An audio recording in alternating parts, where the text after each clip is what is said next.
அண்ணல் மகாத்மா காந்தி அவர்கள் நினைவு நாளில் தமிழ்நாடு காங்கிரஸ் சார்பில்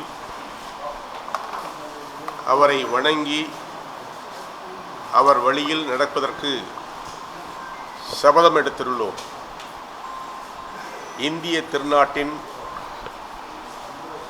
மக்களுக்காக சுதந்திரத்தை, ஜனநாயகத்தை, மதச்சார்பின்மையை என்ற மாபெரும் தத்துவத்தை இந்தியாவுக்கு வழங்கிய மாபெரும் தலைவர் அண்ணல் அவர்கள். அண்ணல் காந்தி வழியில் இந்தியா தொடர்ந்து நடைபோட வேண்டும் என்று விரும்புகிற காங்கிரஸ் தலைமையின் சார்பில் தொடர்ந்து அவருடைய வழியில் நடப்பவர்கள் நாங்கள். காந்தியம் ஒன்றுதான் இந்தியாவை வாழ வைக்கும், உலகத்தை உய்ய வைக்கும். காந்தியம் உலகம் முழுவதும் ஏற்றுக்கொள்ளப்பட்ட நீதியாக இன்றைக்கும் இருக்கிறது என்பது காங்கிரஸ்காரர்கள் ஒவ்வொருவருக்கும் பெருமை. அந்த பெருமையோடு காங்கிரஸ் என்றென்றும் நடைபோடும். அவர் வழியில் இந்திய தேசிய காங்கிரசும் அதன் மகத்தான தலைவர்களும் வழிநடந்து வருகிறார்கள், செயலாற்றி வருகிறார்கள். குறிப்பாக தலைவர் ராகுல் காந்தி அவர்கள், கார்கே அவர்கள், தமிழகத்தில் நம்முடைய மாநில தலைவர் செல்வ பிறந்தகை, இப்படி எல்லோரும் காந்திய வழியில் நாம் நடக்கிறோம் என்பதிலே நாங்கள் தொடர்ந்து பாடுபடுவோம். அவர் வழியில் நடப்போம் என்பதை உறுதி செய்வதற்கு எங்களுடைய அஞ்சலியையும் எங்களுடைய வணக்கத்தையும் தொடர்ந்து நிறைவேற்றுவோம். காந்தியத்தை காப்போம், இந்தியாவை காப்போம், சுதந்திரத்தை காப்போம், ஜனநாயகத்தை காப்போம், மதச்சார்பினை காப்போம். எங்கும் எதிலும் காந்தியம் வெல்க. நன்றி. Sir, India today C waters கருத்து கணக்கில் 45% வாக்குகள் பெற்று இந்தியா கூட்டணி மீண்டும் ஆட்சி அமைக்கும் அப்படிங்கிற கருத்து.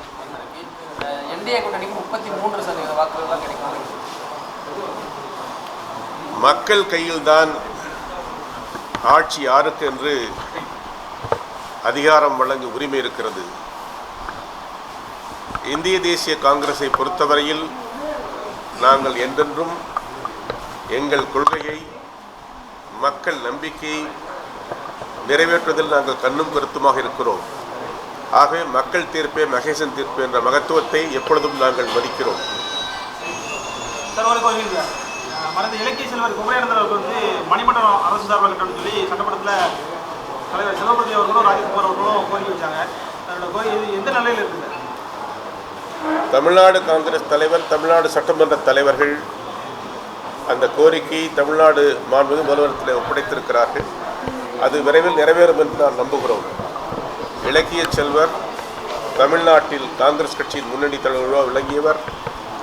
தமிழ்நாட்டில் இலக்கியத்திற்காகவும் தமிழுக்காகவும் பாடுபட்ட மாபெரும் தலைவர்கள் அவரும் ஒருவர். ஆகவே அவருக்கு அந்த சிறப்புகள் செய்யப்படுவது சால பொருத்தமாகும். அது விரைவில் நிறைவேறும் என்று நான் நம்புகிறோம். செய்திகளை உடனுக்குடன் தெரிந்து கொள்ள கீழ்கண்ட கேபிள் மற்றும் டிடிஎச் நெட்வொர்க்குகளில் எம்நாடு செய்தி தொலைக்காட்சியை காணுங்கள். பாதகம் செய்பவரை கண்டால் நாம் பயம் கொள்ளலாகாது பாப்பா.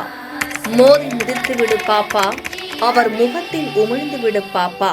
அண்மை செய்திகளை உடனுக்குடன் தெரிந்து கொள்ள இணைந்திருங்கள் எம்நாடு தொலைக்காட்சியுடன்.